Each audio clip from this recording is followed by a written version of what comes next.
ជម្រាបសួរបងប្អូនអរគ្នាបាទជាងថ្ងៃនេះគឺយើងត្រឡប់មកកាន់នៅមេរៀនថ្នាក់ភាសាអង់គ្លេស level 4របស់យើងហើយថ្ងៃនេះគឺយើងបន្តនៅក្នុង unit 11ដដែល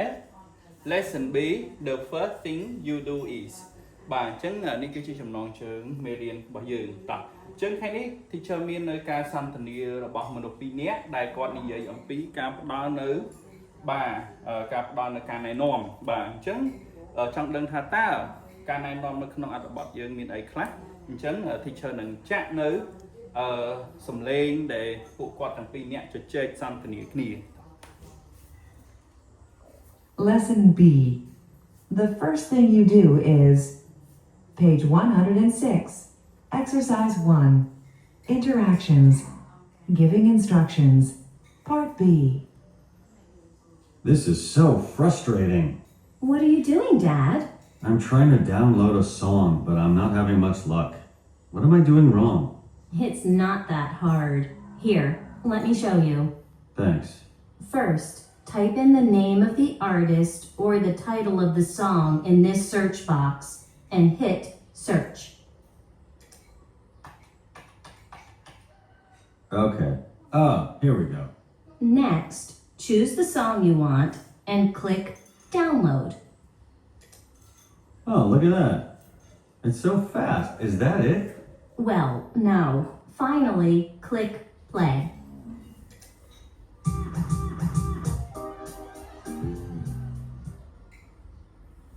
បាទអញ្ចឹងនេះគឺការសន្ទនារវាង Roger ជាមួយនឹង Dana តោះអញ្ចឹង teacher នឹងបកប្រែឲ្យទាំងអស់គ្នាបានស្ដាប់ផងដែរ This is so frustrating បាទវាគួរឲ្យខកចិត្តមែនទែនបាទអញ្ចឹង Roger ហ្នឹងក៏និយាយ Dana what are you doing Dad តើប៉ាធ្វើអីកំពុងធ្វើអីប៉ា Roger I'm trying to download a song ខ្ញុំឬក៏ប៉ាកំពុងតែព្យាយាមដើម្បី download នៅបទចម្រៀងមួយ but I'm not having much luck ប៉ុន្តែគឺប៉ាអត់អាចធ្វើវាបានប្រសោះមានន័យថាអត់សំណាងដែល download វាបានបាទអញ្ចឹងយើងកាត់ន័យឲ្យស្រួលយល់ទៅគឺបាទប៉ាអាចធ្វើវាបាន What am I doing wrong តើប៉ាធ្វើអីខុសមែនបាទថាខ្ញុំចុចនៅកន្លែងណាដែលវាអត់ត្រឹមត្រូវទៅតាមរបៀបរបបនៃការ download មែនទេជាង Dana ក៏ឆ្លើយ It's not that hard here let me show you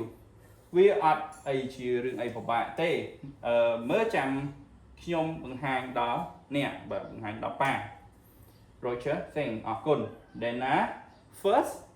type of name of the artist or the title of the song in the search box and hit search ចឹងជាការចាប់ដើមឬក៏ដំបូងគឺបាទចូលចុចទៅកន្លែងឈ្មោះបាទឈ្មោះនៃតារាចម្រៀងបាទឬក៏សិល្បករឬក៏អាចជាការងាយគឺយើងវាយនៅចំណងជើងបទចម្រៀង title of the song នៅក្នុងកន្លែងប្រអប់ដែលមានពាក្យថា search បាទហើយចុចពាក្យ search នឹងឯងបាទចុចវាយហើយយើងចុចធម្មតាកន្លែង search គេមានកែវគូរិចអញ្ចឹងយើងវាយឈ្មោះចំណងជើងឯងហើយយើងចុច search ទៅនោះវាទៅហើយ Roger okay here we go យល់ព្រមនេះឥឡូវចុចហើយបាទ here we go មិនសំដៅលើហើយហើយ Dana next choose the song you want and click download បន្តមកទៀតបាទជ្រើសរើសនៅបទចម្រៀងដែលអ្នកចូលចិត្តបាទដែលអ្នកចង់ download ហើយចុចវាយclick នឹងចុចនៅពាក្យថា download Roger oh look at that it's so fast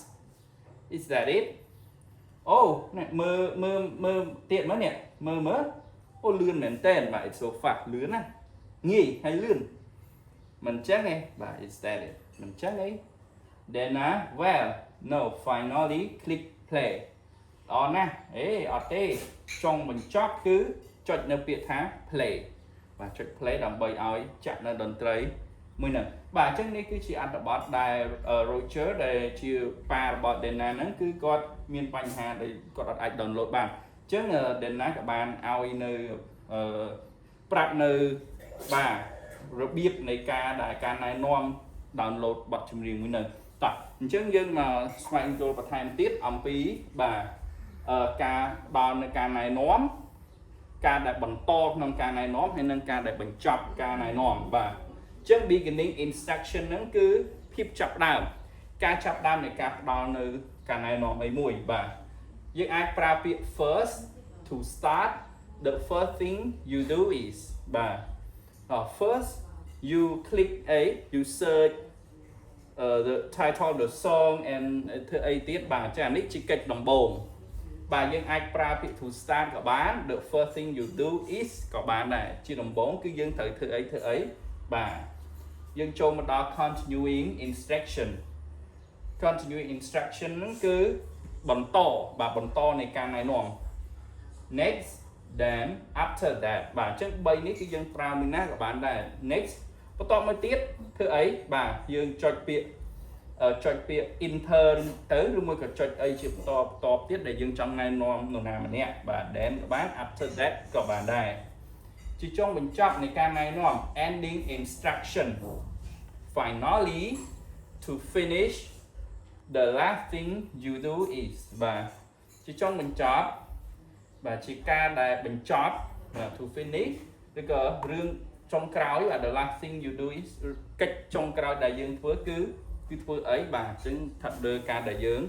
ណែនាំបុគ្គលម្នាក់ហ្នឹងអញ្ចឹងវីដេអូមេរៀនរបស់យើងថ្ងៃនេះគឺមានតែប៉ុណ្្នឹងទេសង្ឃឹមថាបងប្អូននឹងចេះនៅការផ្ដល់នៅការណែនាំពីការចាប់ផ្ដើមពីភាពបន្តនៃការណែនាំក៏ដូចជាចុងបញ្ចប់សេចក្តីនៃការណែនាំជួបគ្នាវីដេអូក្រោយទៀតច្រើននឹងមានមេរៀនដើម្បីចែករំលែកជូនបងប្អូនជាបន្តទៀតអរគុណច្រើនសូមព្រះប្រទានពរ